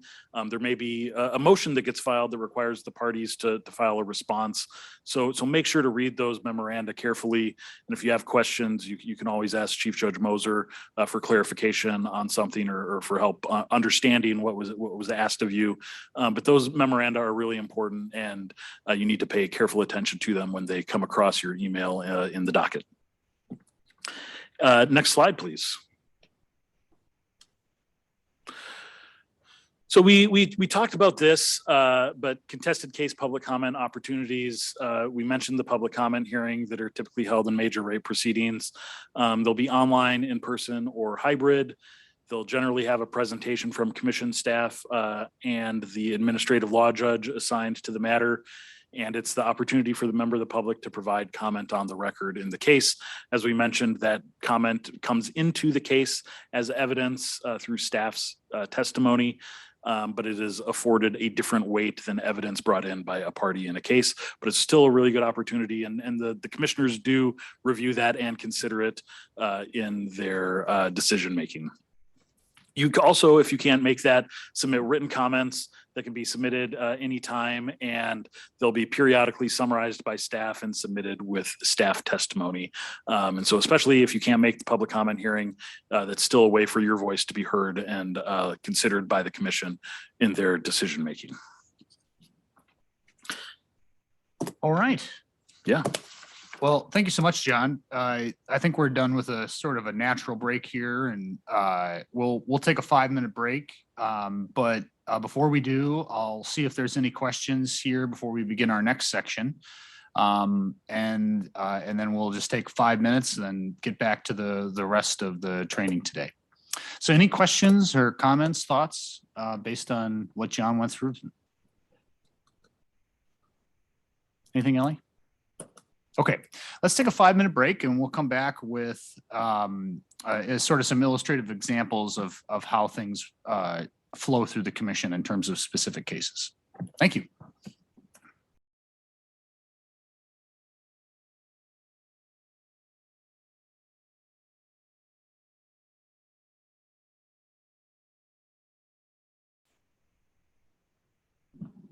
All right, welcome back, everyone. We've just finished a short break here in our training. It is September 11, 2023. This is a training for participation at the Public Utilities Commission here in Oregon. And so we're gonna have a section here, a short section on how some specific issues flow through the commission. I know there's a lot of new stakeholders engaged around the commission's climate responsibility. So we sort of tick that off as an example here. So let's go to the next slide, please. So as many, if not most of you know, some major climate legislation passed in Oregon recently, a couple of years ago, and has been working its way through the commission. Specifically, we'll use this as an example here, clean energy legislation HB 2021. And we're working through, this isn't an exclusive list, but a few dockets here to implement some issues associated with this legislation. One of them here that I've highlighted is a contested docket. John is actually one of the ALJs working on that docket. It is a docket UM 2273. So we had some earlier dockets, docket UM 2224 and rulemaking docket AR 655, which set some initial implementation direction for utilities associated with the clean energy targets in HB 2021. And UM 2273 is a successor docket to those, which deals with a lot of the weighty policy questions associated with implementation of this legislation. And it's an important umbrella docket where we're dealing with a bunch of legal and policy questions that have been raised by the stakeholders after the legislation has been passed and as we've worked to implement it. We're also working on a couple IRP dockets. These are integrated resource planning dockets, which include the first clean energy plans that utilities are implementing in furtherance of the legislation I just mentioned. So those two dockets, LC 80, which is Portland General Electric's docket, and LC 82, which is PacifiCorp's docket. These are very different dockets, and I'm just going to go through sort of how you participate, building on what John talked about in each one. So we'll start with IRPs. If you can go to the next slide, please. So briefly, participating in an IRP docket, integrated resource plan docket, is not a contested case. So it's a little different than participating in the kind of contested case that John talked about, and which I'll mention here in a minute. But some of the same steps are important. So in IRP dockets, we actually do have intervention, even though it's not a contested case. We do that because there's typically a lot of people engaged in these dockets, and there's usually a lot of confidential information. So the things you'll want to consider as you think about getting engaged is you'll want to get on the service list. That means you're going to see everything associated with the docket. Really important. We've mentioned it a couple times today. We'll mention it again. It's sort of an important first step for making sure that you're aware of what's happening. You should definitely consider intervention, whether you have an attorney or not. It allows you access, assuming you agree to the provisions of the protective order, to confidential information. And it really ensures that you're part of all the key processes that occur associated with the IRP. You can participate in staff-led informal meetings or formal workshops that are engaged in or led by commissioners. You can submit questions and comments to staff. Often we have specific dates in our schedule where we invite stakeholder comment, written comment, as part of IRP dockets, and you can do that as well. And then, of course, if you have participated to the extent I've described, you'll be really prepared for the public meeting. So integrated resource planning dockets are other than contested cases like rulemakings, and they will be decided at a public meeting, a meeting at which the commissioners will get together in front of the world and will make their decision and have their deliberation. They will solicit comment, and they will have some dialogue with stakeholders as part of that decision-making process. So if you've done all the things I've mentioned, you'll be very prepared for that penultimate meeting. And so any questions about participating in an IRP docket? Okay, no problem. So John talked a lot about contested cases and about how you participate. I'm going to more informally talk about participation and just give you some highlights. So the case I mentioned earlier, UM 2273, even though we're looking at some sort of big policy questions and there's a lot of stakeholders engaged, it's still being handled as a contested case. There's a lot of legal conclusions that the commission needs to make, and they want to do that in a contested case format. So we're handling that as a contested case. And if you really want to participate to the extent possible as part of that docket, you need to participate in a contested case. So what do you do there? Well, as John mentioned, and as I mentioned, you want to get on the service list. Basic first step for all the reasons we talked about. Definitely in a contested case, if you're serious about engaging, you'll really want to consider intervention. And again, John talked about all the reasons why you might want to do that and the advantages it provides. It's particularly important if you really want to participate fully in a contested case. Now, we're certainly not telling you need to hire an attorney because this training is very much about, hey, how do I participate in a contested case in any context, including without an attorney? But I will just let people know that it is valuable to have an attorney. I mean, I'm an attorney. I think it's I think it's an important thing. It is totally not necessary to have robust participation, but it will allow you to do all the things that you can possibly do to impact the commission's decision in a contested case. So you can certainly go to the Oregon State Bar. They have a section devoted to a lot of the administrative law issues that we deal with and the energy issues that we deal with. And they also have other ways to potentially find a referral should you need an attorney. We'll go to the next slide. As John mentioned, if you participate in a contested case, you really want to be diligent about reviewing ALJ rulings. So there's often some pretty important information in them, sometimes not exactly highlighted, and you'll need to make sure that you read them carefully and understand deadlines and expectations around the procedural schedule and what we're doing around process in general. So very important, and including for experienced practitioners here at the commission. And I understand why, but it's certainly easy to miss something important in an ALJ ruling.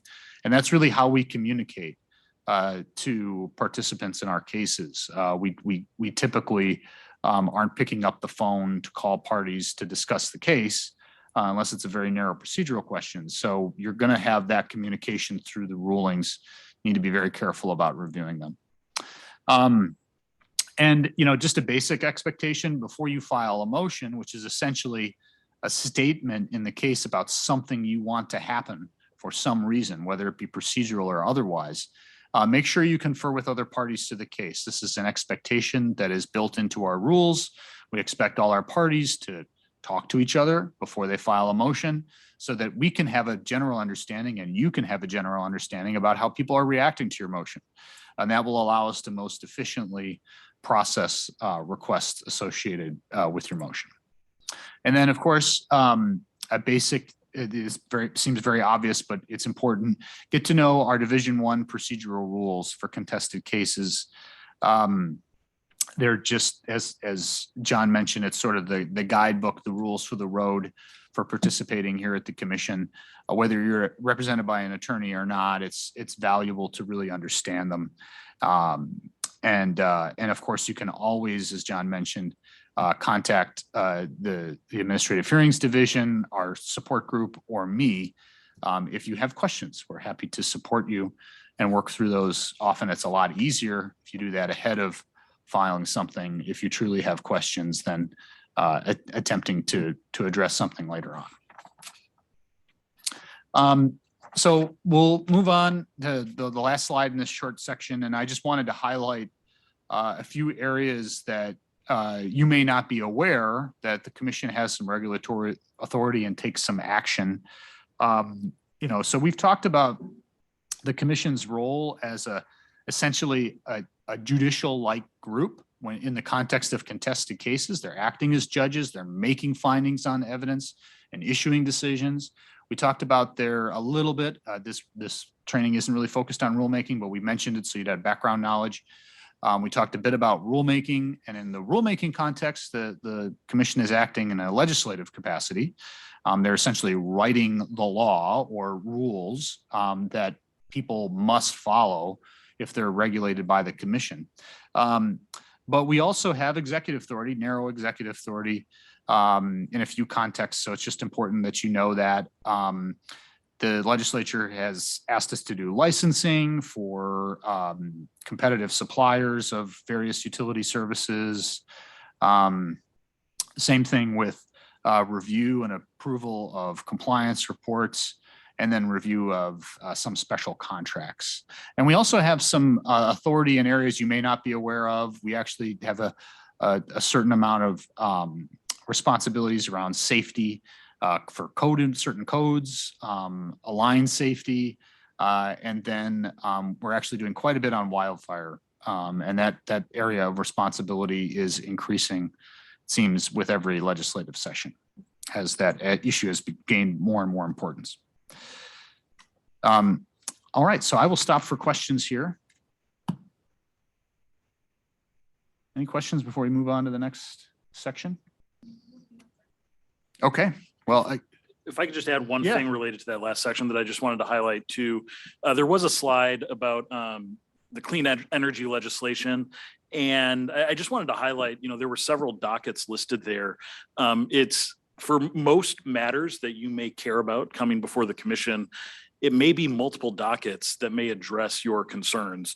And so it can be really important to see how the different dockets have interplay together, or how they may intersect. You know, frequently you'll have the IRP, which will tie into a rate case and an RFP proceeding, and there may be a rulemaking associated with all those.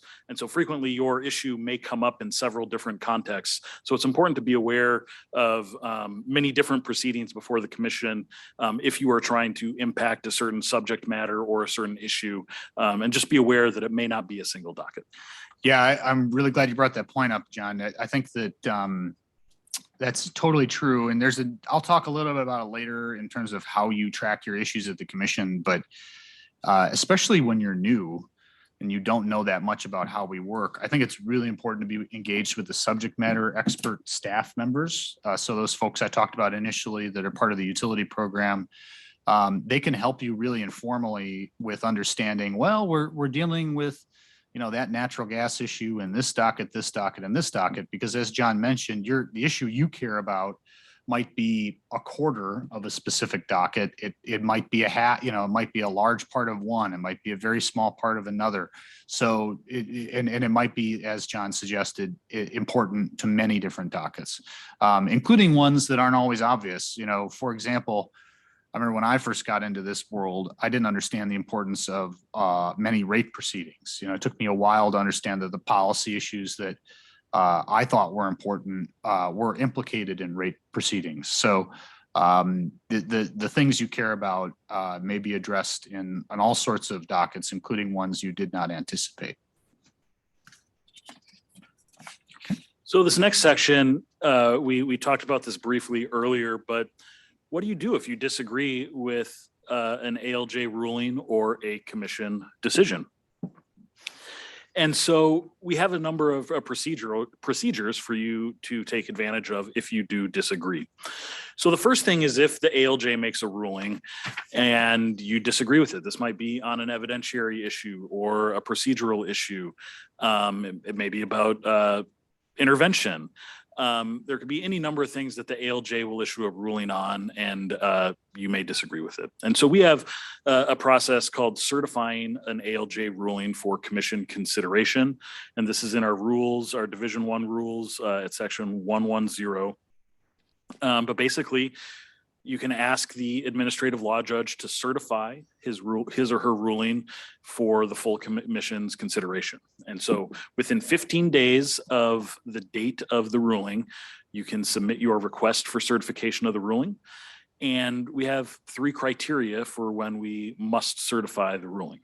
If the ALJ determines that the ruling may result in substantial detriment to the public interest or undue prejudice to a party, or if the ruling denies or terminates a person's participation, such as if you are denied intervention, or if just good cause exists for certification. If, you know, maybe it's a really important question and the ALJ wants to make sure that they got the decision right.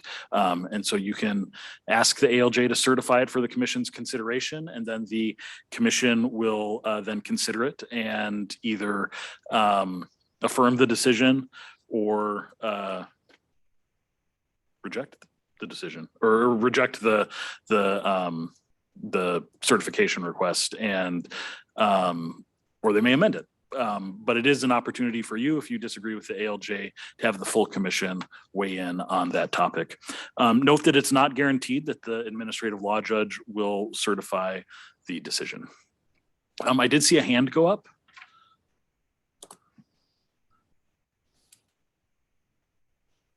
Yes. Hi, Diane Hankins here. I'll start my video here. Hi.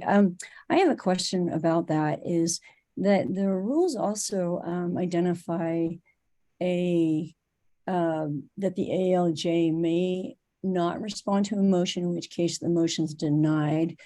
And so how do you correspond certifying a decision by the ALJ if the ALJ hasn't made a decision, and therefore you'd have that deemed denied?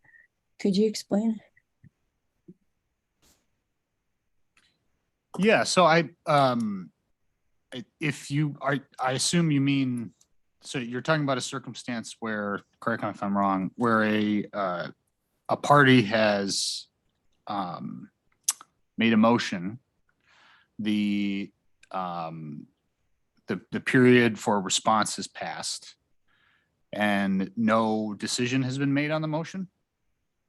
Yeah, there is the rule that says if the ALJ has not made a decision, then it's deemed denied. I think it was 60 days or I don't remember. Well, I think you might be referring to a request for reconsideration. Is that what you're referring to? I don't remember the rule, ALJ Moser. I was just saying if in the case where the ALJ hasn't made a decision. Yeah, I mean, I think if you want to argue to the commission or the ALJ that your motion has been effectively denied, you definitely can do that. So you would follow the same procedure.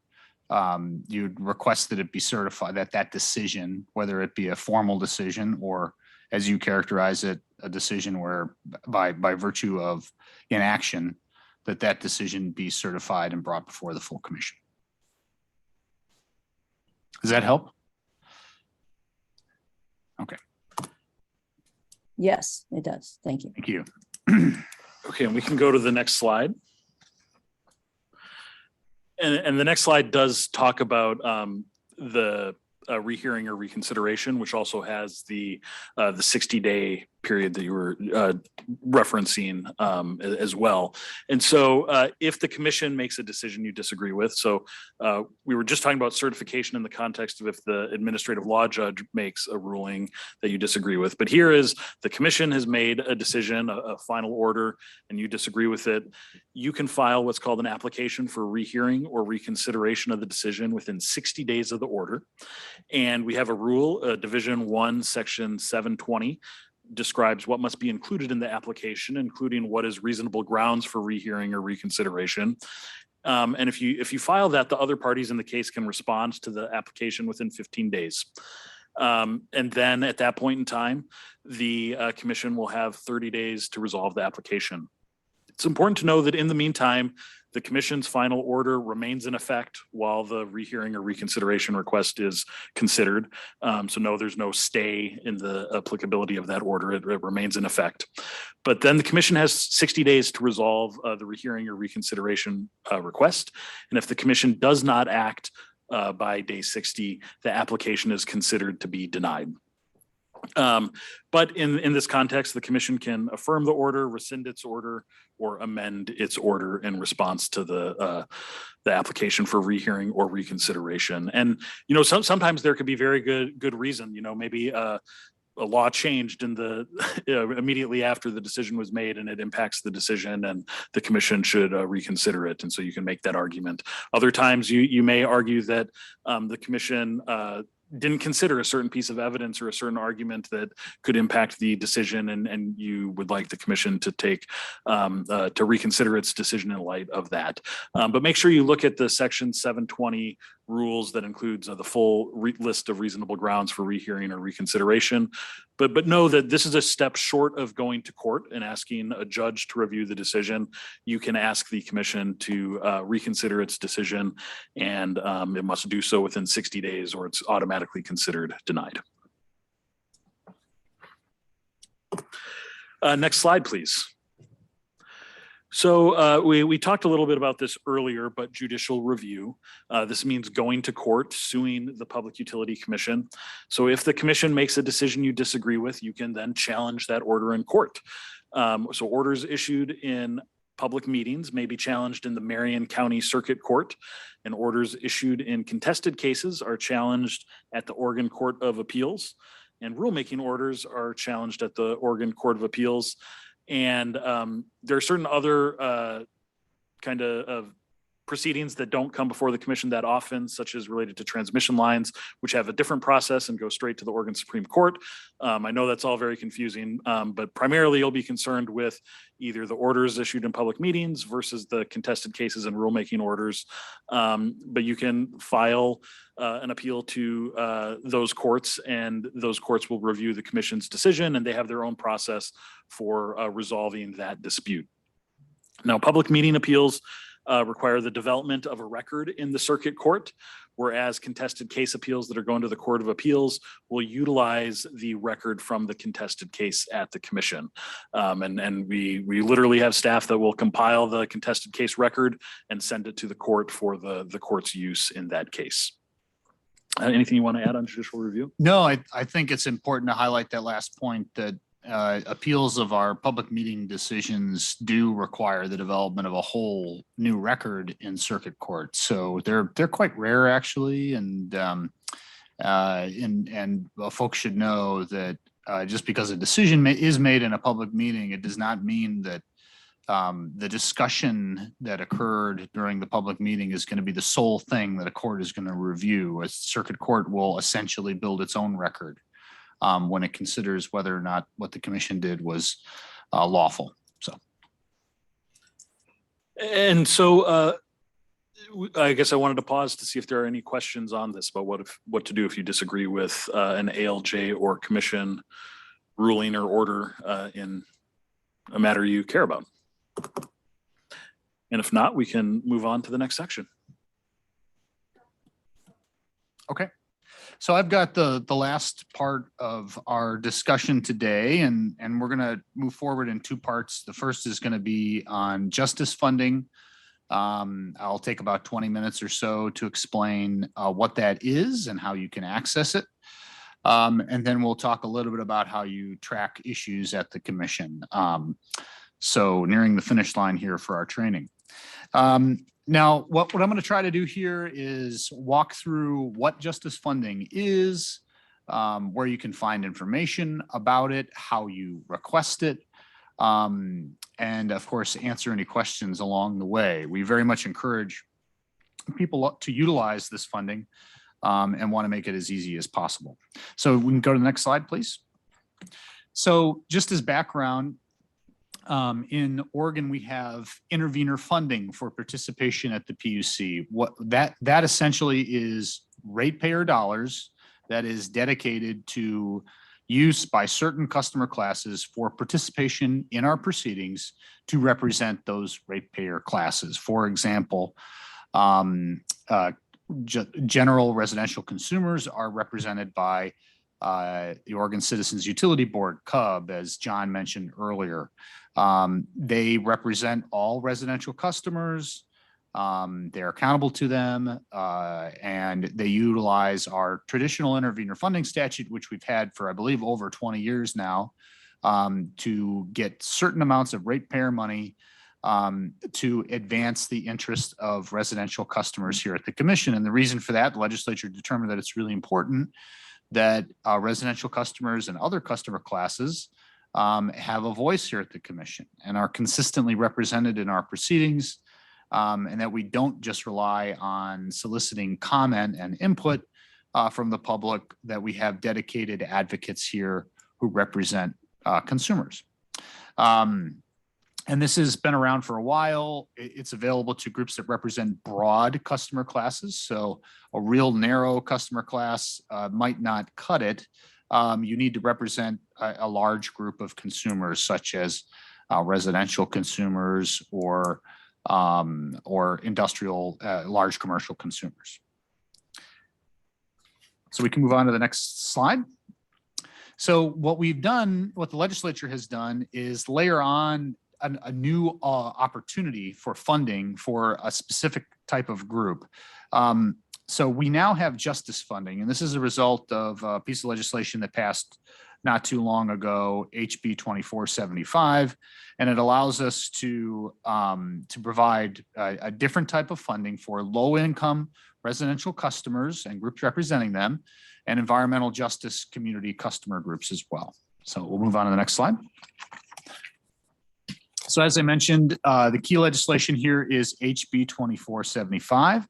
It makes $500,000, $500,000 available annually for groups that meet the requirements. And it's an agreement-based system. So the way the legislature set it up, the legislature required that groups come to an agreement with utilities to provide this funding.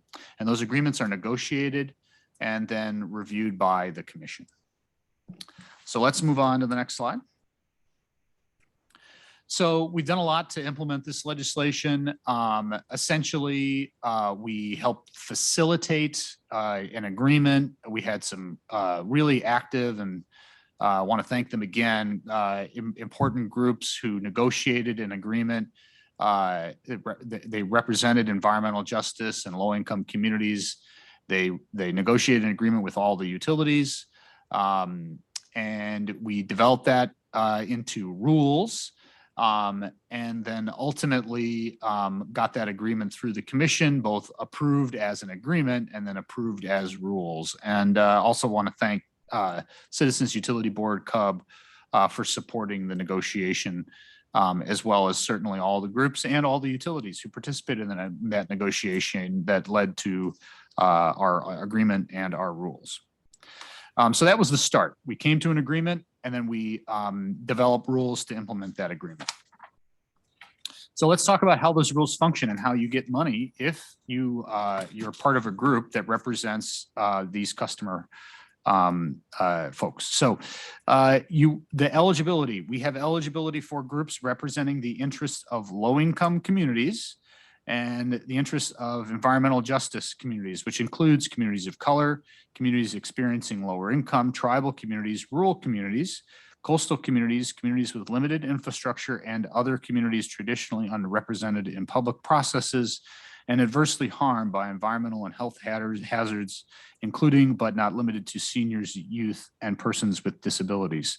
So those are the statutory definitions. That's the language from statute that's been elaborated on some in rule and in agreement.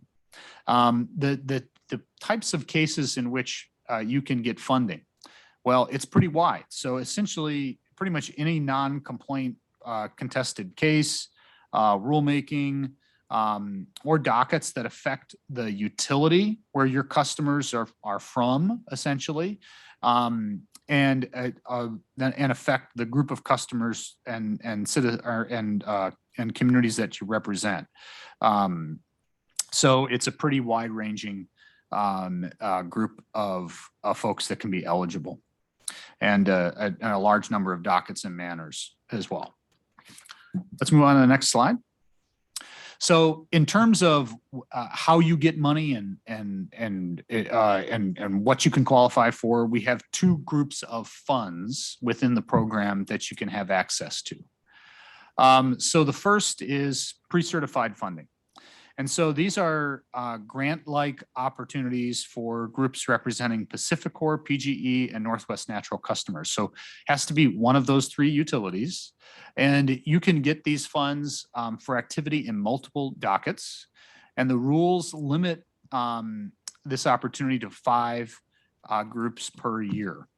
And the way we do this is we do a one-time yearly application. So for this year, those funds are already spoken for. We've handed out all the pre-certification grant orders that we can do this year. We've had 5 groups funded, but this opportunity will come around again. So in November, we're gonna solicit them here later in the month, or at least remind people. But by the beginning of November 2023, we're going to request applications for 2024. So the opportunity to participate for next year will be open soon, and people will be able to essentially submit their requests here by early November. If you want to sort of see what these requests look like and how the commission reviewed them, you can look to docket UM 2276. You can see the 2023 grants that were approved, and sort of see the supplemental information also that's been provided in reports. Yes, you have a question? Yeah, ALJ Mosher, this is Marie Barlow. I was on the last slide, you noted it was available for non-complaint contested cases. I wonder if you could just clarify the difference. Yeah, that's a great question. So the agreement does not contemplate providing funds for consumer complaints, for example, against utilities.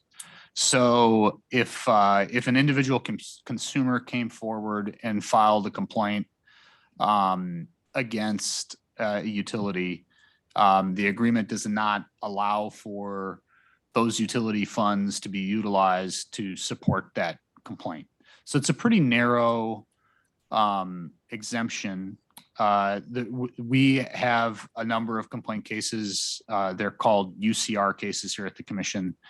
And under the rules and the agreement, funding is not eligible for those cases. Okay, thank you. Sure. All right, let's move on to the next slide.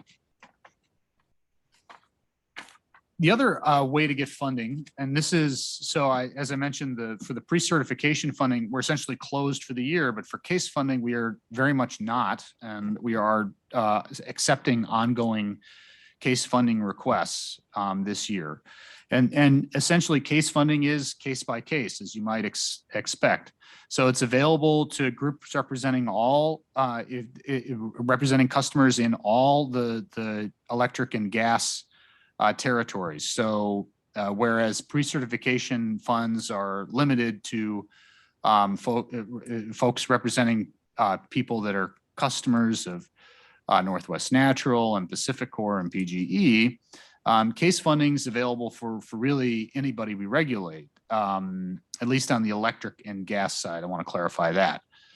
So Avista, Idaho Power, Cascade, Natural Gas, groups representing customers in those service territories can access case funding.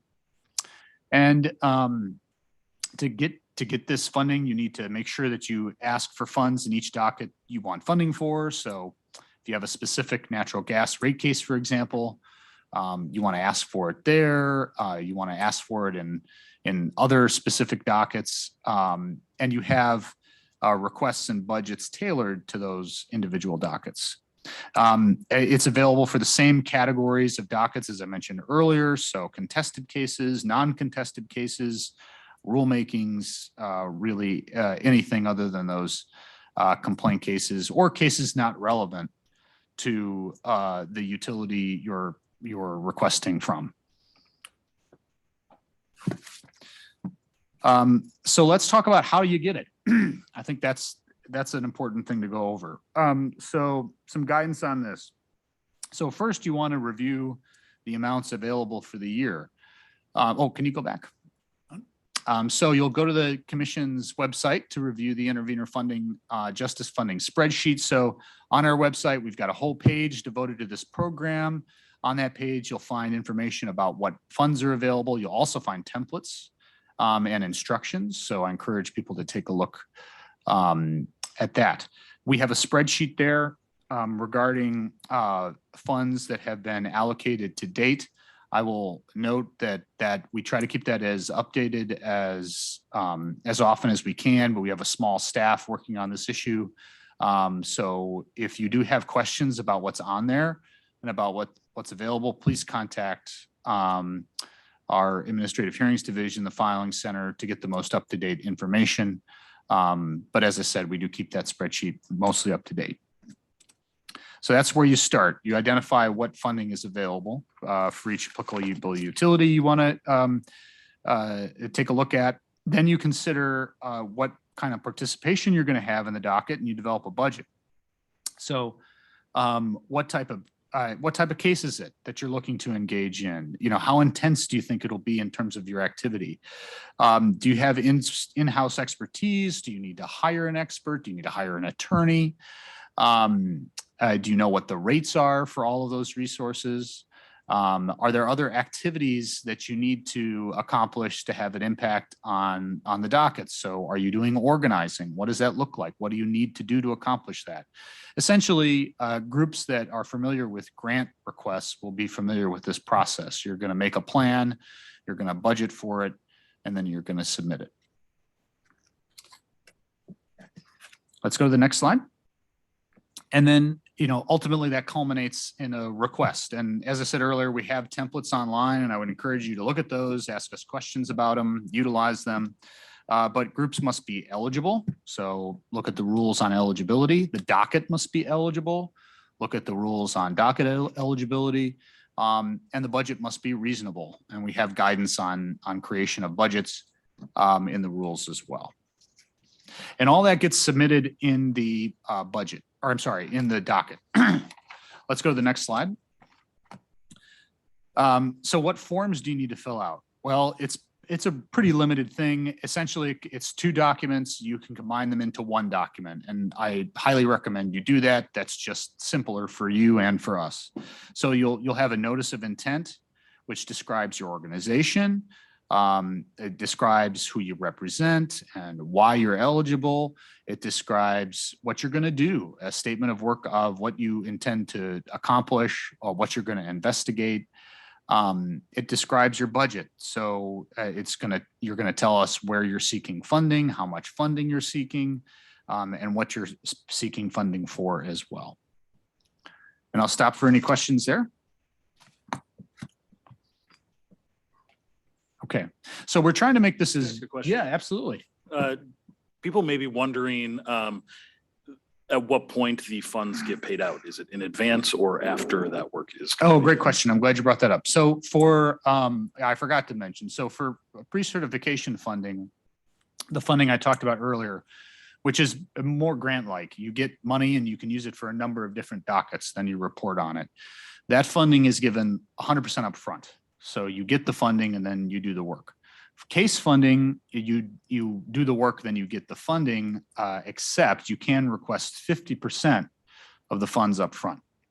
So as part of your intent and your budget, if you do want 50% up front, you need to say that, explain that, and outline what that would be.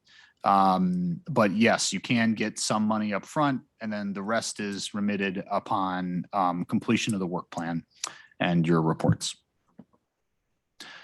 So appreciate that question. Let's move on to the next slide. Some resources for you. Definitely take a look at our webpage on justice funding. There you're going to find key orders, templates, access to the rules, and other resources.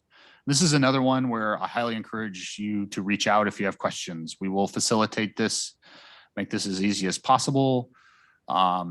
This is, it can be daunting to fill out forms and request funds, but we do want to make this accessible to everyone who's interested. And so that's it for justice funding. And I'll take a minute here to ask if there's any final questions on justice funding.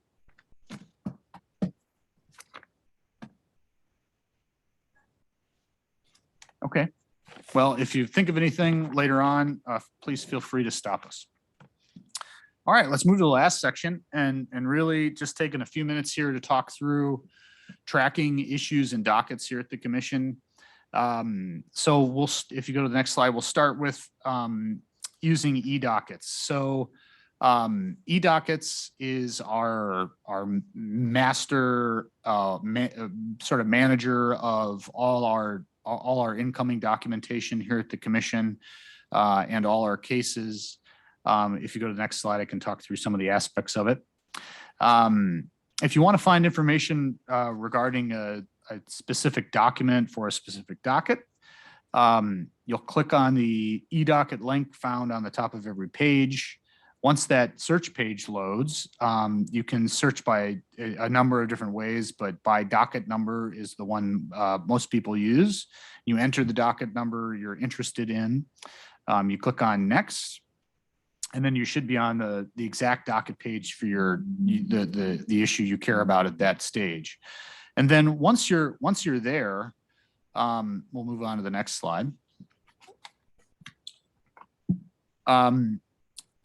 You'll have the docket number, the name, you'll have descriptions, you'll have other details. There's information about what staff is assigned to the docket. That can be particularly helpful, especially if you're new. Really encourage you again to reach out to staff and have conversations with them to learn about the issues. You can look through actions, which is a list of documents that have been filed into the docket. They're listed chronologically, and everything that has been filed is in there. You can also have access to the service list. This is essentially everyone who's watching the docket and gets information when something is filed in the docket. And then you'll have access to the schedule. So that this is an independent list of everything that's going to occur in that docket in the future. So it's a pretty simple tool. It has limited functions compared to some other states, but it's also user friendly. So it might be simple, but I think that makes it a good tool in this respect. Let's move on to the next slide. So as I said earlier, I think working with staff is one of the quickest and best ways to get to understand your issues here at the commission and where they're being dealt with. So there's the lead staff on each docket. Contact information is listed for that lead staff. Feel free to reach out to them for particularly public meeting items. I mean, it is their responsibility to incorporate public feedback into their recommendations and think about public feedback. So if you have it, you can reach directly out to them and they'll sort of give you some guidance about where to file your comments and how to participate. You'll want to contact our filing center, the Administrative Hearings Division, the group that I lead, for anything about procedures. So questions about filing documents, anything around the procedure of contested cases or other than contested cases or rulemakings. We're happy to assist with that and answer questions and support you. And then, of course, certainly for any scheduling issues in a contested case, you can reach out to us as well.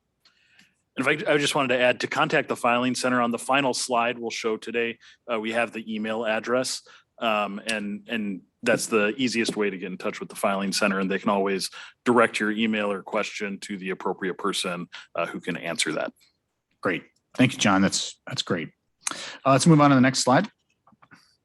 So, and this is relevant to some of the contested case stuff we've talked about today, but you can always get yourself listed as an interested person for a docket. So you email the filing center at that email that John mentioned, we'll show at the end, and ask to be listed as an interested person for any docket. You'll get emails on all the filings. You can see what the parties file and what the ALJs file, orders, but you don't have party rights and you can't participate as a hearing, but it's a good way to make sure you follow things. So if you're interested in a docket but don't want to become an intervener. We'll move on to the next slide. So every 2 weeks or so, we hold public meetings. And as I said earlier, these are important big meetings where the commissioners get together and decide a host of different issues. Those are listed on our public meeting agendas. They are open to the public, and typically about 5 days in advance, not only is the agenda up, but also the memos. So staff recommendations are also up for those meetings, and they're on the website. Every public meeting starts with an opportunity for general public comment. So if you do want to make a general public comment to the commissioners, you can always do so every 2 weeks at our open public meetings. So I'll stop here and see if there's any questions. I have a question. Yeah. When I look at a public meeting agenda, there's frequently a big lengthy section called the consent agenda. What is that? Oh yeah, that's a great question, John. And I didn't prompt you as well. So the consent agenda is essentially it's business before the commission that staff is anticipating requires no public comment. So there are typically issues that staff has worked through with utilities and other stakeholders. They tend to be less controversial or non-controversial, and they can always be moved to the regular agenda. So if you see something on the consent agenda and you think, oh, that's not right, I disagree with that staff recommendation, or I have something to say about that, you can always let us know. The moment somebody has a comment, it goes off the consent agenda and onto the regular agenda, and then the commissioners open it up for public discussion. So that's important to understand as well. So thanks for that question. All right, we'll go to the second to last slide here. Consumer services. So I want to mention our consumer services group. This is a really important group here at the commission. We have a responsibility to represent consumers in a number of different ways. One of the ways we do that is by providing dedicated staff that are available by phone and email. They're here to and used to soliciting questions and comments from you as consumers. And it's dedicated staff. They'll support you in trying to understand your bill, resolve issues with our regulated utilities, and then they support and manage the initial stages of our consumer complaint process. So if you do ever have a cause to complain about utility services, they will work with staff on communication regarding that complaint. They'll work with the utility. They'll report back to you, and they will collaborate with our experts internally.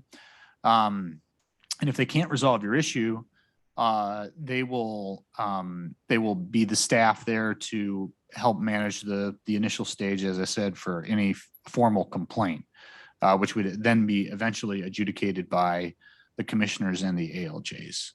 And just so you know, if something does escalate to the level of a formal complaint, it is handled typically as a contested case, although we do make a lot of accommodations for consumer litigants when they are unrepresented. So, any questions about that slide?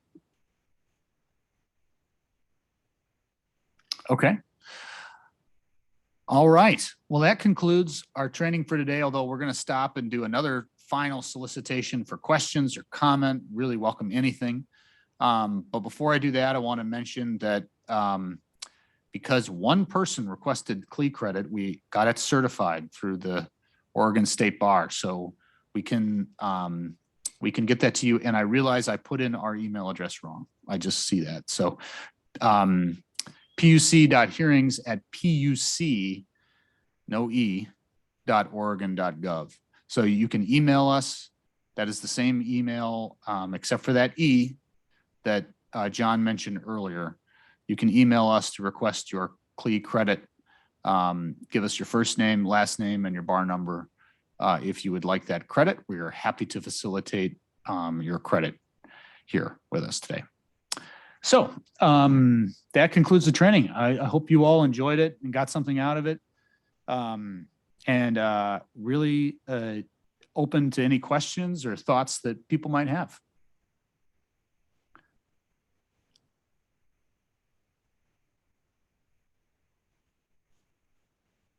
None coming in. Okay. Well, people must need some coffee. Well, thank you. And thank you, Ellie, for Ellie Knoll in our office facilitated this training today. Really appreciate all her hard work making this a hybrid event. And as I said earlier, for those of you that practice regularly in front of us, we will be doing more and more hybrid events. So hopefully this was a good experience for you if you were virtual, and I think they will be good events in person as well. And thank you, John, so much for joining us today and presenting as well for this training. And please don't be bashful if you are watching to come in person to a hybrid event and visit us in Salem. Yeah, absolutely. And we hope to have some events in Portland too at a future date. All right. Well, I think that's it. If you could stop the recording, everyone have a great afternoon.